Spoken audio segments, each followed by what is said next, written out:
Asakada kirib yashashga tayyor bo'lgan 4-etaj 2 xonali pishig'ishdan iborat bo'lgan, ko'ringlar, remontlari ham juda zo'r holatda bo'lgan xonadon topib qo'ydim. Videoda ko'rishdan oldin like bosib, yaqininglarga yuborib qo'yinglar. Repost qilish esdan chiqmasin, poddershkada bo'linglar. Xudo xohlasa shu uy kimga nasib qilar ekan. Juda ham narxi o'ziga qaraganda arzon, chunki bu yerlar pishig'ish, yo'lda bo'yi. Hozir qolgan xonalarni ko'rsataman. Xonadonimizda qoladigan narsalar gaz plita, kuxonniy mebel va moyka qoladi.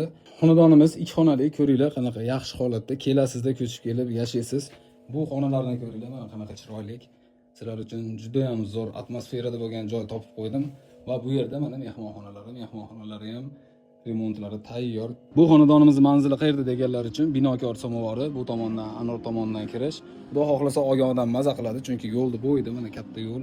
Ko'ringlar, xonadonimiz juda zo'r joyda. Men kanalimiz obunachilari uchun bunaqa xonadonlarimizni narxini tushirishda davom etaman. Xudo xohlasa bu uyimizni narxiga keladigan bo'lsak, egalari tomonidan 23300 AQSh dollari deyilyapti. Shoshilinglar, tezroq kelib olinglar. Pishig'ishlidan. Bunaqa yo'lda bo'ydan uylar kamdan kam uchraydi. Xonadonimiz jihozlarisiz, shunga ham ahamiyat berib qo'yasizlar. Xudo xohlasa, lekin remontlari juda yaxshi holatda. Ko'ringlar, kelib shunday o'zingizlarning narsalarni olib ko'chib kelib yashasanglar bo'ladi. Pastda nomer qoldirdim, tezroq telefon qilinglar, kommentariyani bang'illatib yuboringlar. Buni ko'rsatmasam bo'lmaydi. Tabiiy gazni yonishini ko'ryapsizlar. Bu joylarda gaz, suv, svetlardan umuman muammo yo'q. Manzil mana shu joyimizda, juda ham yaxshi joyda.